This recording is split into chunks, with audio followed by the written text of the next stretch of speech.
Ça y est, c'est le printemps, la fin de l'hibernation pour les Icos partent en live. La nature fait couicoui, les fleurs fleurissent, les oiseaux reviennent, les concerts en plein air pointent leur nez. Alors nous aussi, on sort du lit, on se sort les doigts du cul pour vous apporter un nouvel épisode des Icos partent en live. Nous les avions interrogés l'année dernière, c'est donc avec beaucoup de retard que nous vous les présentons aujourd'hui. C'est un duo que nous aimons particulièrement pour leur musique festive, joyeuse, dansante, véritables musiciens de tout poil.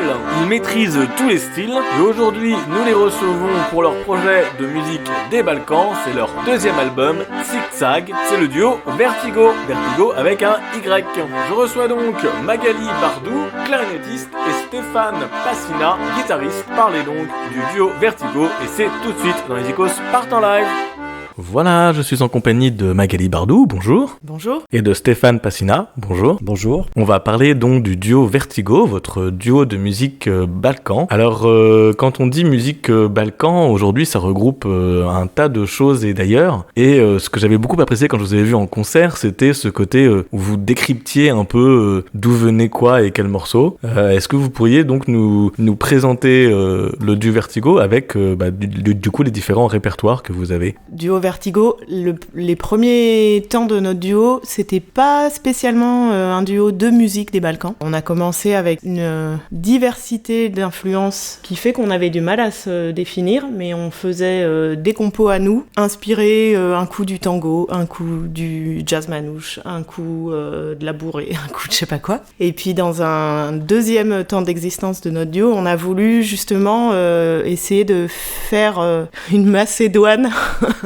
un peu plus lisible pour les auditeurs, et du coup on est allé vers un album autour des musiques des Balkans qui s'appelle Zigzag, et on a appris aussi à décoder ces musiques-là, même si on est loin d'être des interprètes fidèles de ces musiques parce qu'on les transforme, mais on a appris effectivement à les décoder. Dans ce deuxième album qui ne montre qu'une partie de notre répertoire du moment, on va avoir des morceaux klezmer. Donc la musique klezmer, c'était la musique des Juifs d'Europe de l'Est, on va dire avec un cœur vraiment qui est la Moldavie, donc le nord de la Roumanie, la Pologne, voilà. Mais c'est vraiment une musique très spécifique aux Juifs d'Europe de l'Est, la musique klezmer. Et après, on joue des morceaux du reste des Balkans, mais avec là encore, comment je vais dire ça ? Déjà, on joue pas forcément des morceaux de tel ou tel pays. On va jouer des morceaux bulgares, des morceaux macédoniens, des morceaux turcs, des morceaux grecs. Et après, quand on rentre dans chaque catégorie, par exemple, on va aimer des morceaux tziganes turcs, on va aimer des morceaux tziganes roumains, mais aussi des morceaux roumains plus traditionnels. Voilà. Et c'est ça qu'on essaye un tout petit peu, mais alors vraiment par petites touches, de décoder pour le public quand on présente notre deuxième album Zigzag, en mettant une carte des Balkans et puis en montrant avec des petits points, un jeu de couleurs. Bah là on est en Macédoine, là on est en Moldavie, là on est en Roumanie, etc. D'autant que dans ce qu'on présente sur scène avec cet album et dans cet album, on a fait des arrangements en fait de morceaux qui ressemblent pas trop aux morceaux traditionnellement joués. Donc on aide aussi un peu les gens à ce moment-là à dire bon là effectivement on a mis un morceau très funk à l'écoute, mais celui-là il vient en fait de Thrace, de Bulgarie, ainsi de suite. L'arrangement c'est important sur cet album-là. Alors j'ai entendu dans un de vos interviews que vous étiez rencontrés donc à un stage d'impro jazz à Bourges en 2013, si mes informations sont correctes sur ce podcast-là. Chapeau. Vous êtes donc des musiciens de jazz avec tout ce qui est improvisation, vous avez des parcours différents. Comment est-ce que du coup vous êtes venus à vous dire tiens on va jouer ensemble, et comment est-ce que vous avez choisi ce que vous aviez décidé en tant qu'identité de groupe? Je sais pas si ma question est très claire. Ah si, c'est très clair et c'est chouette parce que ça nous fait revenir en arrière un peu. On prend juste un peu à part sur le début parce qu'en fait finalement ce stage c'est dans ma ville d'origine. En fait moi je viens de Bourges et c'est ce stage de jazz qui était organisé par le conservatoire de musique de Bourges là, qui n'existe plus. Moi je le faisais jamais en fait. J'avais jamais le temps de faire ce stage. L'année où je me décide de le faire, donc je te rencontre, où toi aussi t'évitais finalement ces stages là. Et toi tu venais pas forcément du jazz et moi disons que je le pratique pratiquais et j'avais suivi des cours de jazz, mais je me sentais pas non plus forcément un jazzman, quoi. Donc on s'était dit, tiens, sans se rencontrer, on va essayer de confirmer ou d'être plus curieux dans ce domaine. Et donc cette espèce de curiosité, parce que c'est l'improvisation qui nous intéresse aussi dans le jazz, finalement en discutant, on s'est dit, en fait, nous, on n'est pas des spécialistes de jazz, mais on aime justement l'éclectisme que ça peut provoquer, l'improvisation, car on pourrait peut-être faire des trucs ensemble, voilà, et c'est parti déjà de cette espèce de curiosité sur de l'improvisation, pour notre rencontre en tout cas, je pense. Pour l'identité en fait de Vertigo, moi je faisais beaucoup de jazz manouche. Donc dans le jazz manouche, il y a jazz, et il y a aussi le Tzigane, et finalement de fil en aiguille, on s'est dit mais jazz manouche, quand on écoute bien les musiques Tzigane, par exemple de Roumanie, les Hora, cette danse qui est en fait très swing, je retrouve un petit peu le swing du jazz manouche dedans, pour ma part en tout cas en guitare, et en fait ça nous a donné envie d'approfondir, enfin moi en tout cas ça m'a donné envie d'approfondir un peu la musique des Balkans, via en fait Django Reinhardt et tout le peuple Tzigane, qui est plus connu sous le nom de jazz manouche en tout cas pour la France. Non, effectivement, on n'est pas des musiciens de jazz. Enfin, Stéphane un peu plus que moi, parce qu'effectivement, il a passé pas mal d'années à bosser le jazz manouche. Moi, ce stage d'impro, c'est aussi ce qui fait un peu l'histoire, effectivement, de notre duo. Moi, je venais plutôt des musiques d'Europe de l'Est, c'est ça qui m'intéressait. La clarinette, elle est vraiment très très bien mise en valeur par les musiques turques, par les musiques grecques, par le klezmer, toutes ces musiques-là. Mais je me heurtais à quand on est musicien, on a toujours des moments de seuil. On progresse, puis d'un seul coup, on bloque sur un truc. Et je bloquais sur la capacité à improviser, à trouver des nouvelles idées d'impro. Et donc, je m'étais dit, tiens, je connais les bases de l'impro jazz, mais je le bossais pas parce que j'avais pas le temps. Donc je me suis dit, pour travailler les impros dans les musiques d'Europe de l'Est avec un peu plus de créativité, va bosser un peu le jazz, et puis quand tu reviendras vers les musiques de l'Est, t'auras quelque chose en plus. Voilà, et c'est comme ça qu'on s'est retrouvés. C'était assez amusant parce qu'on s'est assez vite parlé. Et moi je lui ai dit, alors, tu fais du jazz ? Non, pas vraiment. Et toi ? Moi pas du tout. Qu'est-ce que tu fous là ? Je sais pas, mais on a peut-être des trucs à se dire.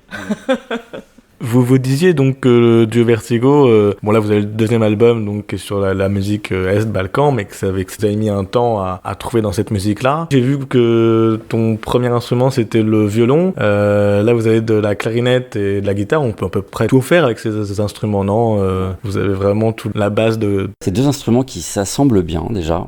Harmoniquement, dans les sonorités, moi j'ai toujours été fan de la clarinette. C'est un instrument que je ne comprends pas, du point de vue mécanique et sur pas mal de plans, parce que c'est très compliqué. Toutes ces clés qui se ressemblent pas, tout ça pour moi c'est... Puis il faut toujours avoir une clé de 12 pour régler une clarinette, enfin c'est vrai, il y a toujours un truc. Mais j'adore ça, j'adore la sonorité. Et c'est vrai qu'en fait on a devant nous une autoroute de styles musicaux incroyables en fait. On peut faire n'importe quoi, de la bossa, de la chanson, enfin on peut aller dans tous les style. Et c'est ça notre problème, c'est qu'on aime beaucoup de choses aussi. Le punk rock à la clarinette, ça passe moyen quand même. Ceci dit, avec tes pédales d'effet et moi ma guitare électrique, il y a moyen d'arriver à nos fins. Non, enfin ouais, c'est vrai il y a du potentiel avec ces deux instruments. C'est intéressant. Mais effectivement, dans le premier album, pour revenir à celui-ci, comme on se pose des questions sur qui on était, comment on allait faire un peu ressortir toutes nos envies, c'était assez chouette de dire, en fait, on a envie d'improviser. C'était aussi pour ça qu'on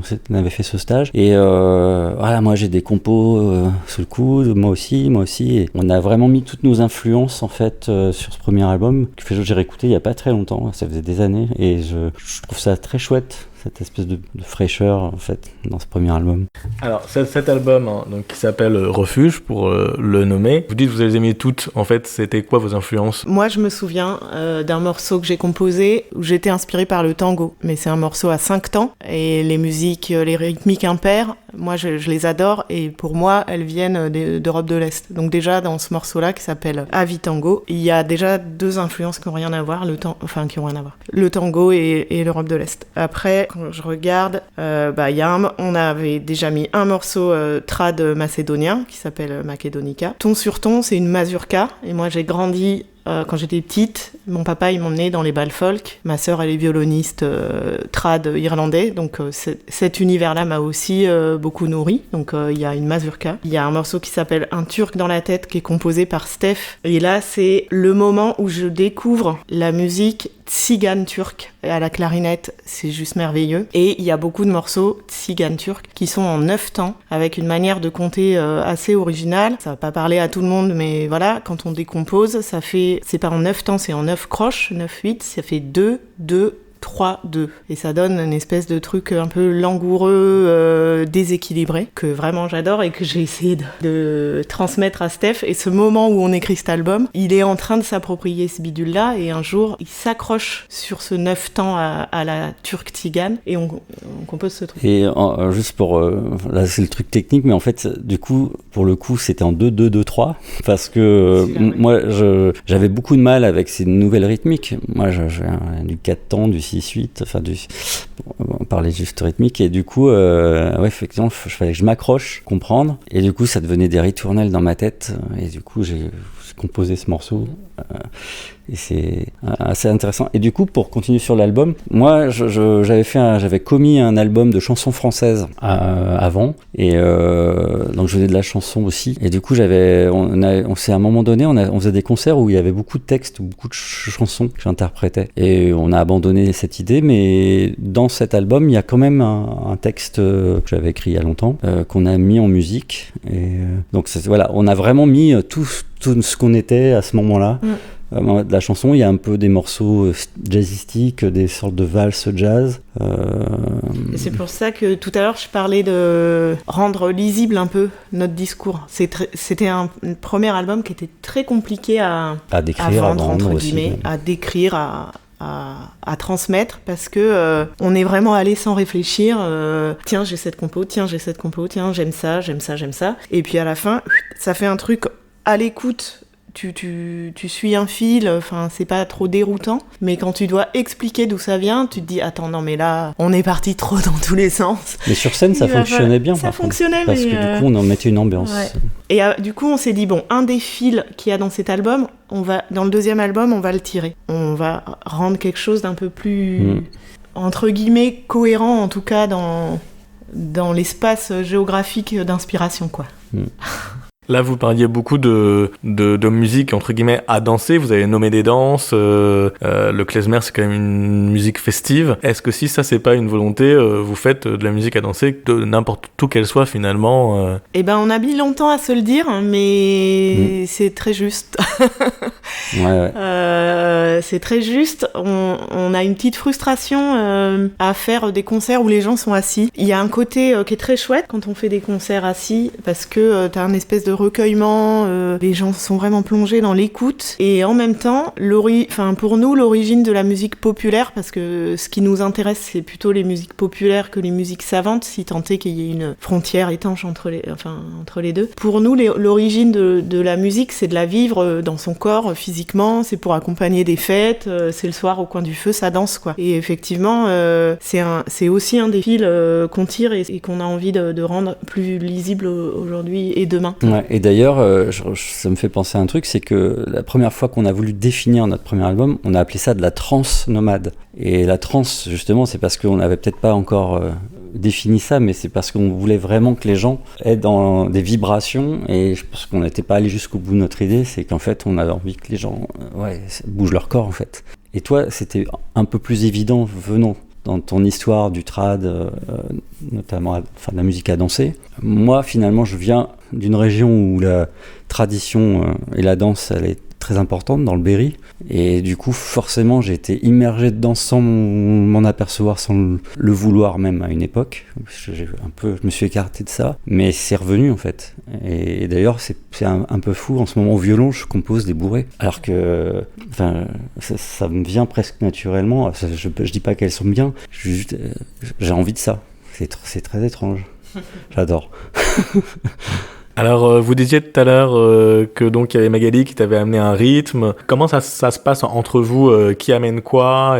Qui est-ce qui compose? Est-ce que c'est à deux plumes? Est-ce que c'est l'un qui amène l'autre et les arrangements après? Comment ça se passe entre vous? Il y a 3 ou 4 process différents, suivant les morceaux. Il y a des moments, en fait, moi j'arrive avec une suite d'accords ou un riff ou une ritournelle comme ça qui me vient et ça lui donne envie d'écrire une mélodie.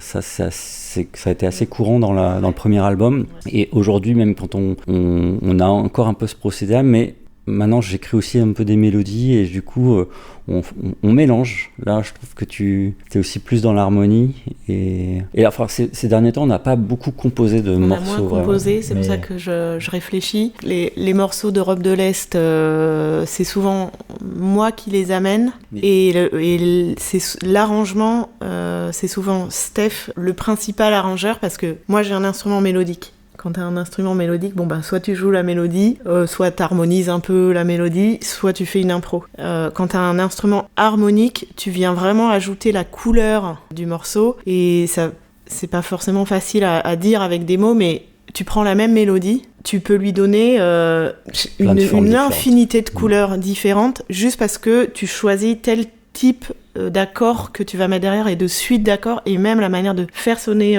ces accords-là. Et donc souvent c'est ça aujourd'hui, hein. Ouais. Même si on peut avoir, comme je disais, des process différents, c'est moi qui vais arriver des fois même avec une idée harmonique ou inversement. T'as raté une zap, c'est le cas. Ouais.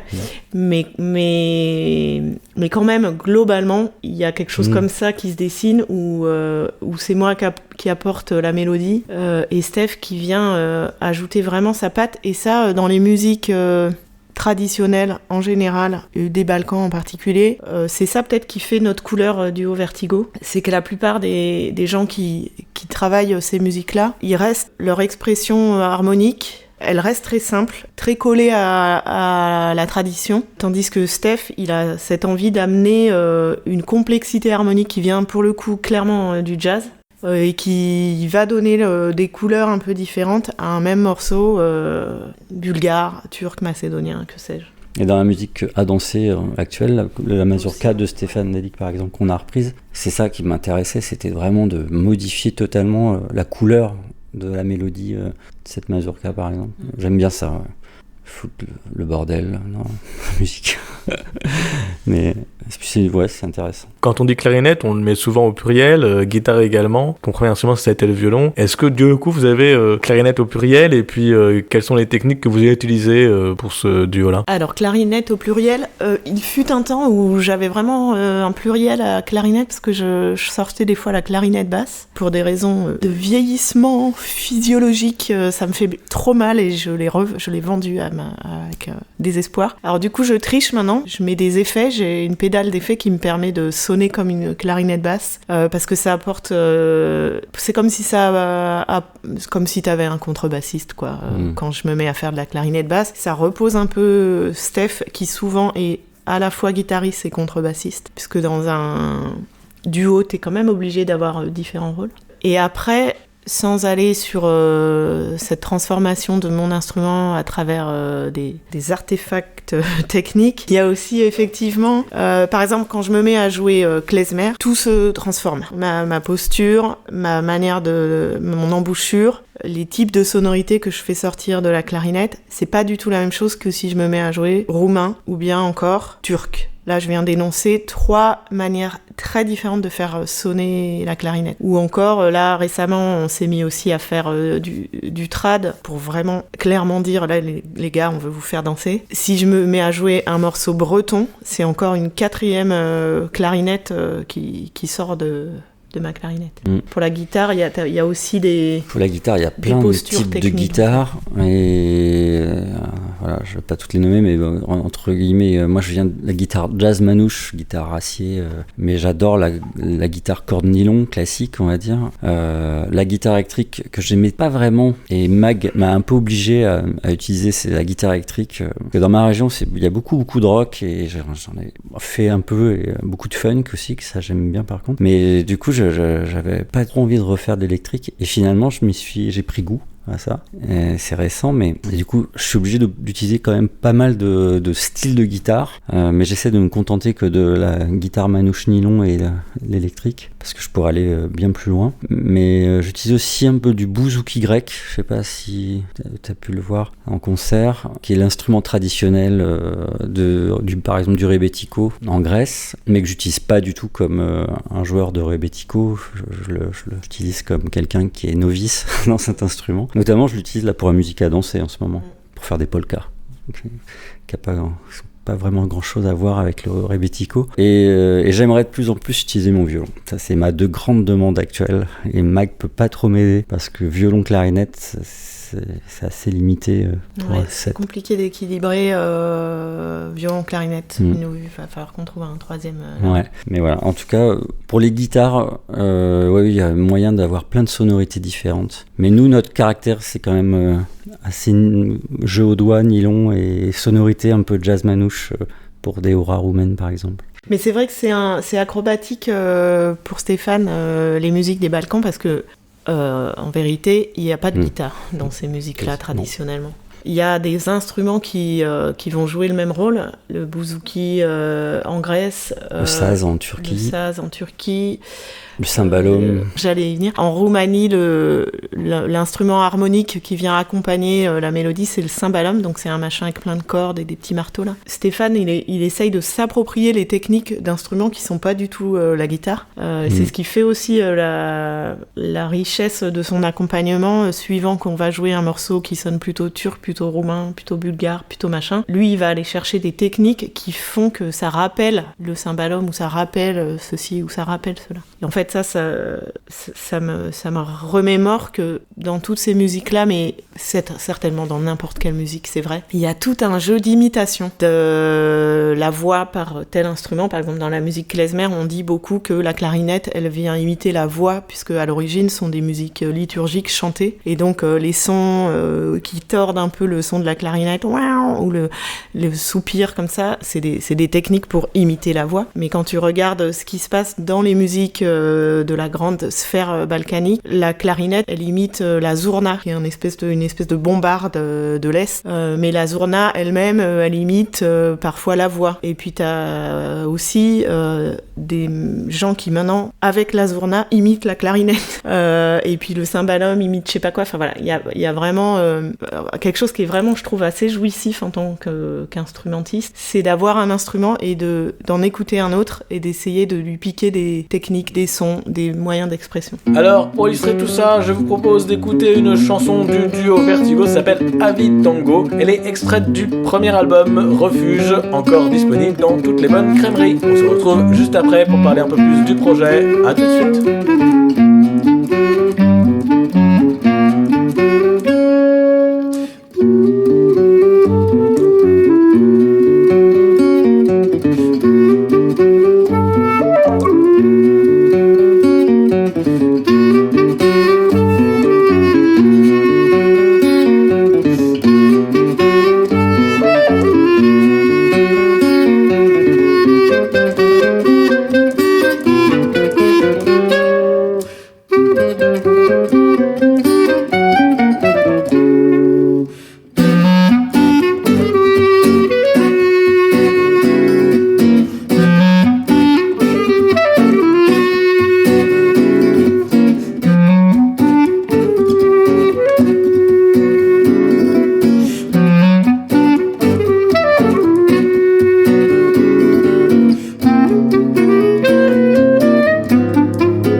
C'était Abitango, un extrait du premier album Refuge du duo Vertigo, encore disponible dans toutes les bonnes crèmeries.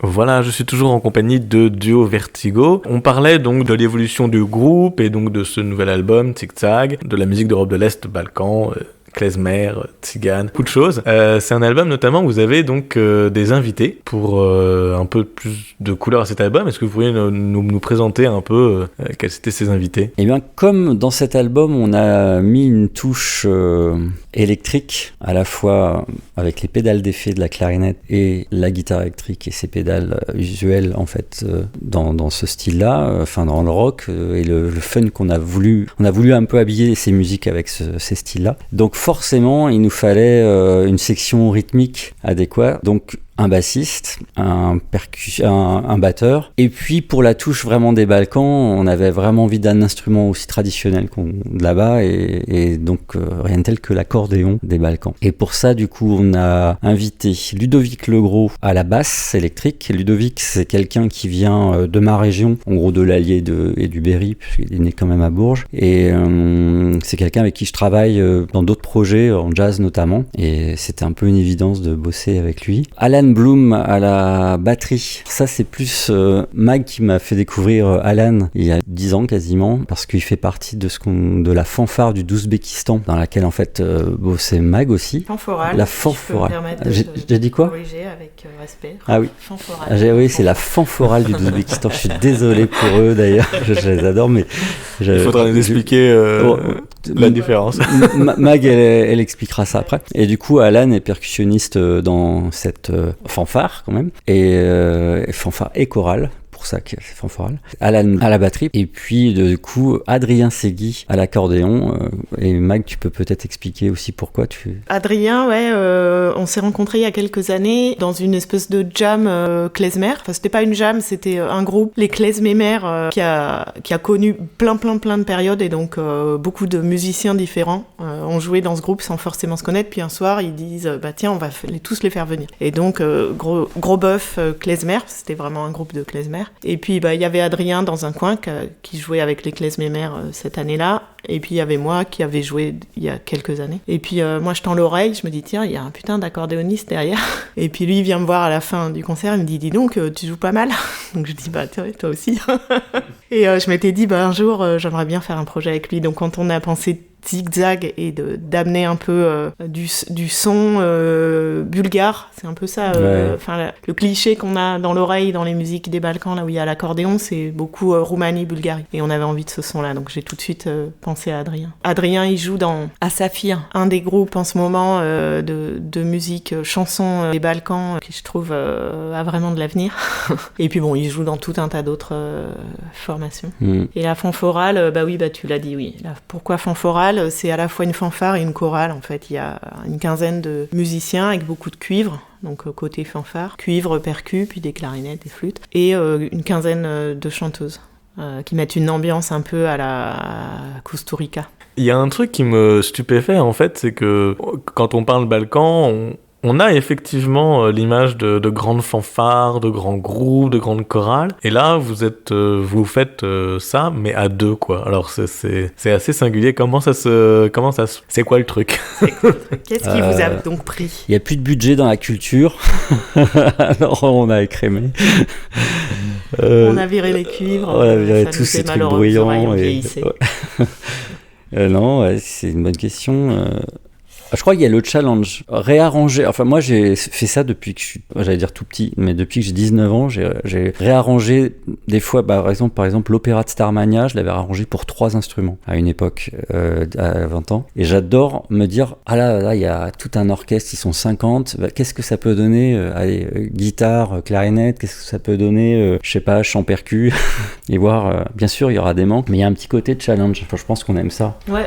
On aime le côté défi. Je pense que c'est un premier argument qui vient des tripes. Peut-être aussi, je plaisantais en parlant de finances, mais quand on veut en vivre un peu, on n'a pas forcément les lieux pour recevoir autant de gens, ni de possible pour que tout le monde soit payé décemment. Donc du coup, non, forcément, on fait des groupes un peu plus réduits maintenant. C'est plus facile que 30. Ouais, puis en organisation aussi, forcément. Après, c'est vrai que, comme tu le disais, quand on dit Balkan, les gens voient tout de suite le côté festif, fanfare et compagnie. Disons que la musique de Macédoine et de Serbie, ces derniers temps, elle s'est beaucoup exprimée, et dans ces pays-là, mais aussi quand elle est sortie et qu'elle est allée en France ou faire des tournées, etc. Beaucoup exprimée à travers des fanfares très cuivrées. C'est une musique qui sonne bien quand on met des cuivres et des grosses fanfares, mais je pense que traditionnellement, c'était pas forcément ça. Ça pouvait être des musiques qui étaient jouées à 3 à 4. Quand je pense à ça, je pense au rebetiko que je vois vraiment beaucoup plus intime et beaucoup plus... Et ouais, t'as raison. C'est ça. C'est aussi là où je voulais en venir, c'est qu'en fait, il y a plein d'autres déjà pays, et puis à l'intérieur des pays styles, qui sont en réalité pas du tout des gros trucs festifs, fanfares avec plein d'instruments, mais qui peuvent être joués à effectivement 3-4. Rebetiko, il faut de la voix, il faut un bouzouki. Globalement, déjà, avec ces deux trucs-là, tu t'en sors, tu peux faire du rebetiko, après tu peux en mettre plus autour, mais pas forcément. Quand tu regardes les musiques tziganes turques, il faut une clarinette, un instrument à cordes, souvent le saz, et puis ça peut suffire. Une percu, ça peut aider. Mais voilà, en fait, quand tu rentres un peu plus dans les diversités musicales de ces coins-là, tu t'aperçois que la fanfare, en fait, ça se limite à quelques styles, mais tu peux développer plein d'autres styles où la fanfare n'est pas une obligation. Alors avec ce groupe-là, vous avez eu des tas de concerts, des tas d'autres expériences diverses et variées. Est-ce que vous auriez un bon souvenir et un mauvais souvenir de concerts à nous faire partager? On commence par les mauvais souvenirs ou... Allez, vas-y. Ouais, de temps en temps, on accepte aussi parce que il y a un côté, des fois alimentaire, d'animer des trucs pour des entreprises. Et on a eu une expérience il n'y a pas si longtemps où les gens n'ont absolument rien à faire de la musique, déjà. On n'est pas forcément bien reçus, on ne sait pas trop à quoi on sert. C'était un grand moment de solitude.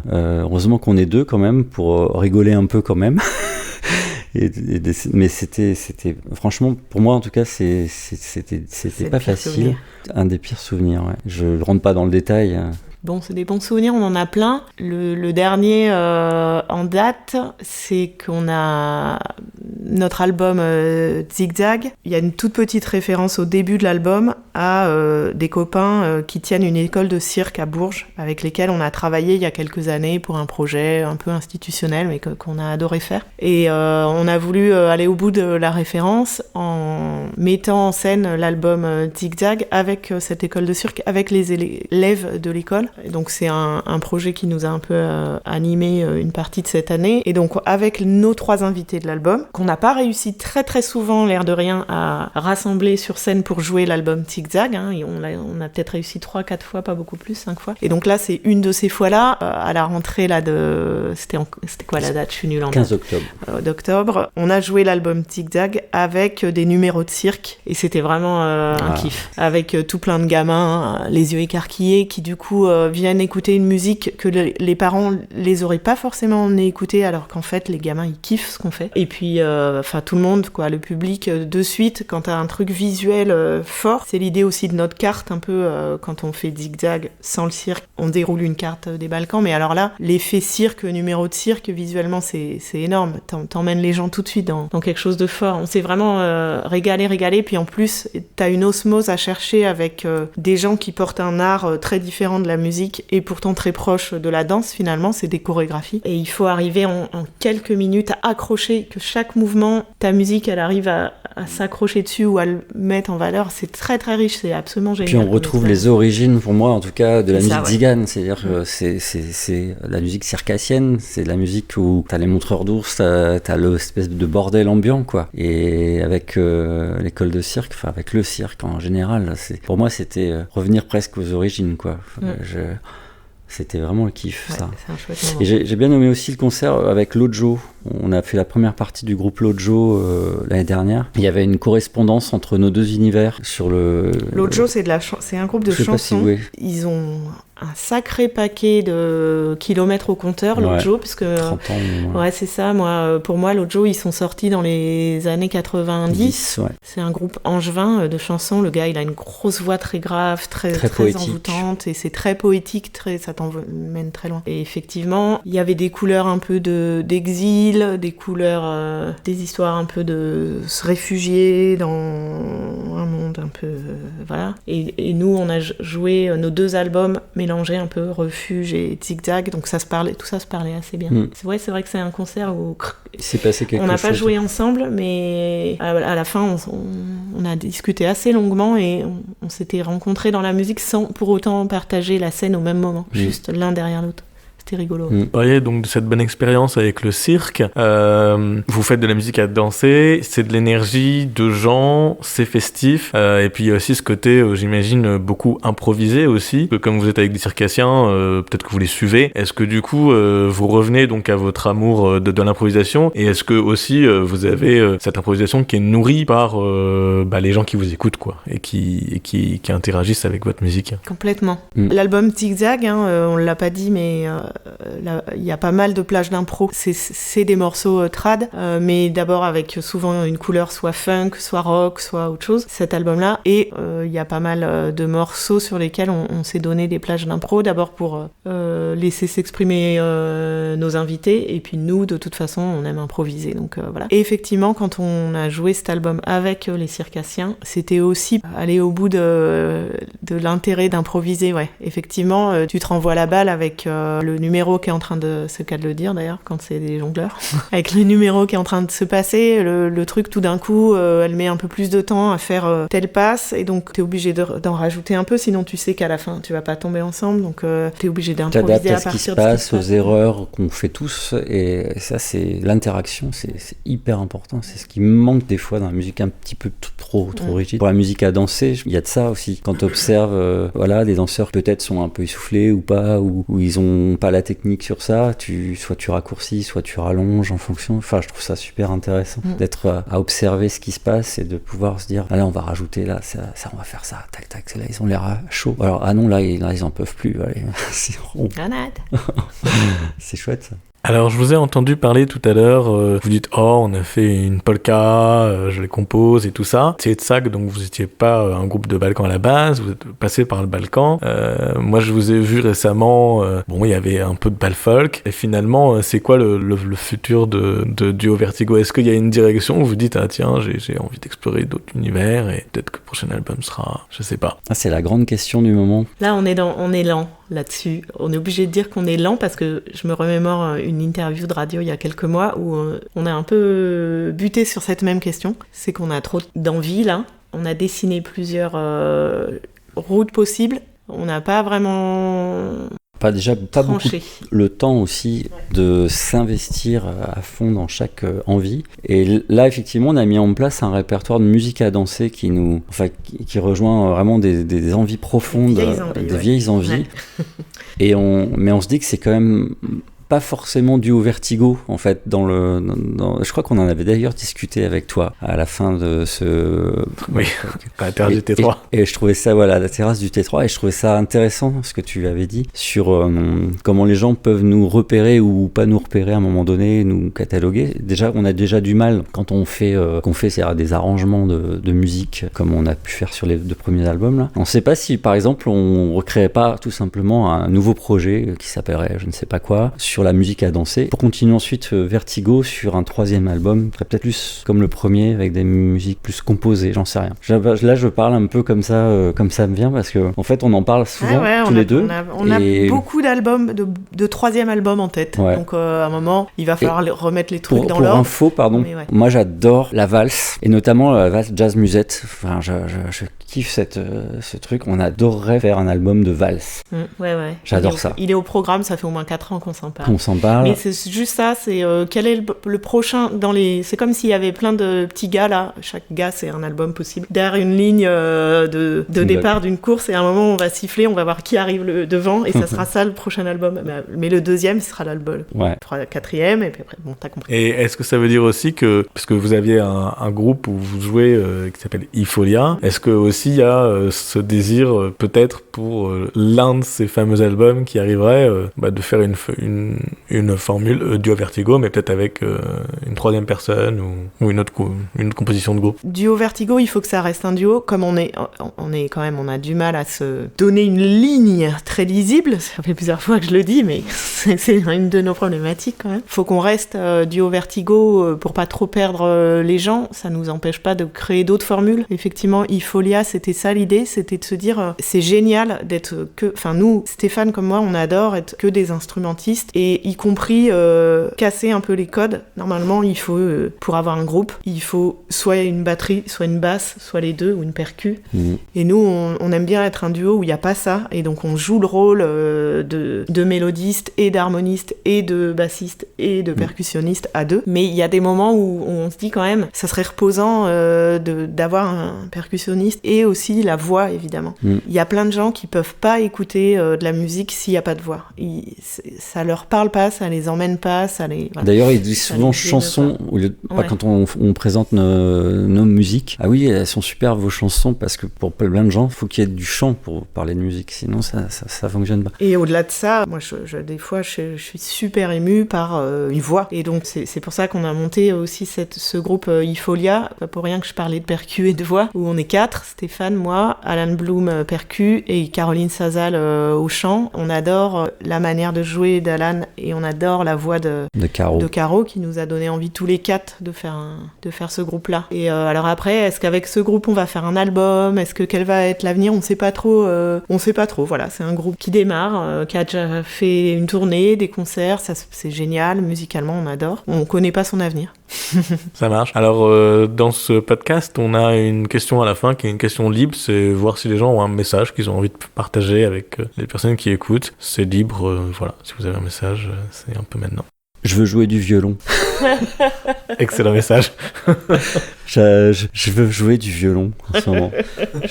Comme je le dis à ma clarinettiste, mais qui s'en fout.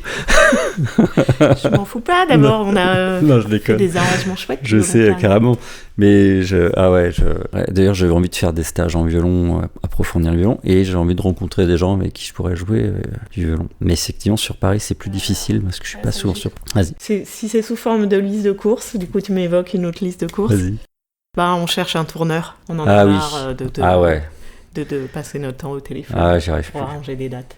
En tout cas, quelqu'un qui veut bien prendre un peu de temps avec nous et on peut dealer, il faut voir un peu comment on peut fonctionner pour trouver quelques dates, nous épauler en tout cas de temps en temps. Okay. Ça serait cool. Il y a un tourneur qui écoute. Merci. On peut vous suivre donc sur Instagram, sur Internet, sur tous les réseaux Facebook et compagnie. Je rappelle qu'il y a 2 albums qui sont disponibles, Refuge et Zig Zag, qui sont toujours disponibles. Vous en avez toujours? Il faut aller sur Bandcamp pour les commander ou les écouter. Ou les télécharger. Et alors par contre, en termes de réseaux sociaux, on n'est pas super bon, en tout cas pour Instagram. Sur Facebook, ça peut aller à peu près. On vous suivra et vous avez aussi un site internet du Vertigo. Du coup, merci beaucoup. Merci Vertigo, Jérôme. En tout cas. Avec un Y. Ah oui. Je l'ai pas dit, ça c'est important. Ah ouais, toujours le Y. Merci beaucoup et à bientôt. Merci Jérôme. Bonne journée. Ciao. Merci. Duo Vertigo, merci à eux d'avoir accepté notre invitation. Les Icos partent en live. Tout de suite, nous écoutons un dernier extrait avant les Salamèques. Il s'agit de Grahovsko Oro, une chanson donc de l'album Zig Zag du duo Vertigo avec un Y que vous pouvez retrouver notamment sur Bandcamp. On se retrouve juste après. À tout de suite.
Voilà, c'était donc Grave Osco Oro, père bien le prononcer, de l'album Tic Tac du duo Vertigo avec un Y. Tic Tac, donc l'album Balkan du duo Vertigo que vous pouvez retrouver sur internet et notamment sur Bandcamp à l'adresse duovertigo duovertygo.bandcamp.com. Vous pouvez également retrouver le duo Vertigo sur leur site internet www.vertigo.com duovertigo.fr et sur Facebook en tapant Duo Vertigo. Vous y retrouverez notamment les prochaines dates de concerts et les nouveautés sur les différents projets du Duo Vertigo. Ils sont également donc sur Instagram, Duo Vertigo tout attaché. Si vous avez particulièrement apprécié la clarinette, vous pouvez également retrouver Magali Bardou dans ses projets Ifolia, toujours avec Stéphane, mais également avec une batterie et une voix. Et sur 2 projets plus axés bal folk, Les Morues, donc un quatuor, et Balance ta chouette, un nouveau duo avec Sylvie Fréchou.